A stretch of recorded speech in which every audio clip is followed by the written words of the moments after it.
All right, what's going on, brothers? Hopefully everything's going good. Hopefully everything's going well for you guys. All right, brothers. In the background, we have Tia and Tamera, um, Housley and Hardrict. Anyway, they known as Tia and Tamera, whatever. One married a brother, one married the other. All right, brothers. I'm gonna give you my thoughts, my keywords, my suspicions, my thoughts from some similar experiences. I can only judge it by that, and just my suspicions. This don't mean this. I'm absolutely correct or right at all. I could be totally off. All right, but I think the main reason I'm gonna get right into this.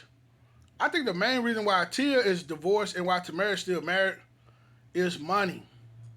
I'm not saying that it's all about paper, no, but I'm just saying it does play a major role in this society, especially dealing with women who have money. You brothers should know. If anybody understand this, the so-called black man should understand this. You brothers know it. I mean, you might not experience it on a Cory Hardrick's level, but it's a great percentage of black women make more money than you. Of course, men make more money than women in general. I will agree, but I think out of all races, in my experience, in all races, the black woman has the higher. I think she's more likely to have more money than her own man. Even though black men in general, in totality, still make more money than black women, but out of all those races, I remember reading it. The black woman has a higher chance to make more money than her counterpart than any other race. All right, and that's not by happenstance, but it's because that's something that they want to do. They get a lot of help from the government, yada yada, so on and so forth, blah blah blah. So I'm saying, you brothers, it's a good chance that a lot of you brothers have experienced this. Maybe on a minor level. Maybe you was dealing with a girl, she's a nurse, things like that, or an accountant, whatever, right? Or maybe you guys both worked at the same company, but they moved her up. They quick to move women up, brother. That's because they want to move women up now. That's something they've been doing, not just in the last 5, 10 years, but they've been doing it for a long time, especially in the so-called black community, right? So, excuse me. So, when a black, excuse me, brothers. So when a black woman tends to make more money than you, seems to get opportunities, things like that you won't get, they don't look at you as leaders, right? Now, Cory comes from he comes from Chicago. He don't come from money. He had to get his from the mud, as you guys would say. Adam Housley, the white guy, comes from money. Now, I'm not saying he's like a billionaire, but his family owns grocery stores, and they got their own winery in Napa, California. They got their own wine thing. Not to mention, to his credit, off his own merit, he was able to ink out a good living on his own merit. He was a professional baseball player. I'm not saying he got $1 million contracts, but he made good money. He worked for a news station, a journalism for many years. So he was able to ink out, I would say at the very least, a decent living. Higher than most. Higher than the average. Just off his own merit. So salute to him, but he comes from money. So when Tamara meets this guy, not to mention he's an economics major and all this type of stuff. So when Tamara meets this guy, he comes from money. Not to mention he probably has amassed a decent amount of money himself. So when Tamara meets this guy, it's a guy she's looking at. Oh man, this is a guy I can look up to. She was looking at this guy like, oh, I can follow this guy. I can follow his lead, right? Now when Tia get with Cory Hardrict, she wasn't thinking that. This is just my suspicion. She's thinking, he's exciting. Oh, he's a black guy from Chicago. I'm just guessing. And Cory, I mean, you guys can say Cory's a lame. Some of you guys might say that. I'm not saying you will, but I'm just saying, well, he's been in Hollywood, blah, blah, blah. But I think Cory comes from what you would call the streets. He's familiar with, the streets, how it is.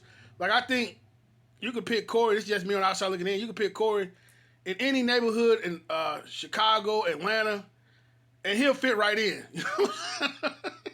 You can throw him on O Block. Cory be like, "What's up?" Within a couple, he'll fit right in. What's up? What's going on? We'll keeping it moving. You know what I'm saying? I'm not saying he'll be out there selling drugs and game banging, but he wouldn't cause you to be like, look at him funny, like, yo, he's fronting or he's acting. You know what I'm saying? He comes from that. And I think that's something Tia liked it. She found that exciting. Like, wow, he's kind of like edgy. I think Tia found him edgy, exciting. That's what I think. So it's two different dynamics. Tia's not looking for Cory to be a leader. She don't think he's a leader. She just found him to be exciting, a so-called bad boy, an edge, right? So they have two different dynamics. So one is doomed to fail, one is doomed to succeed. I think Tamera looked at Adam Housley as somebody she could look up to, respect, and follow his lead, and that's what she's doing. Cory, not at all. Not at all. She just found him exciting. And anything you find exciting, what happened, but it eventually dissipate. I think Cory was frustrating and he was exciting. I think it was frustrating to her because she couldn't really control him. Cause even though she was making, as you say, bringing home the bacon, I don't think Cory was going for it. And you can ask me why, and I'm going to break it down in the next video because I want to make this long. But I don't think Cory was going for it. And one of the reasons because he was striving to be his own man. And that's something I've noticed when guys who deal with women who make more money than him, the ones who don't really take their crap is the guys who are striving to be their own man. Now, the guys who ain't got nothing, they just living off them, those are the guys they end up kicking over and, pissing on them, breaking those guys down. Because those guys usually don't have a pot to piss in. And they just pretty much submit. And, once you submit to a woman, it's pretty much over with. Cory, she couldn't control him. And I truly believe Cory left her quite a few times during the marriage. I believe he did that. We probably just never knew about it. I believe, and it could have been because they might have a big house. Cory be like, you know what? I'm going to stay on this side of the mansion, man, for 4 or 5 months and not really deal with her. It could have been to that capacity. But the point I'm trying to say is that Tia knew, like, hey, I can only go so far with this guy. This guy's just not going to accept me doing certain things, right? And that's what kind of kept her at bay, and him striving to be his own man. But anyway, brothers, I'm going to end it right there because I don't want this to be too long, and I'm going to come back with a part 2, try to give a little bit more analysis. But I think that's the reason why one is married and one is failed. One of the main catalysts is the financial aspect. And it's not about, and that don't mean that they're gold diggers and they're greedy. Oh, it's all about money. No.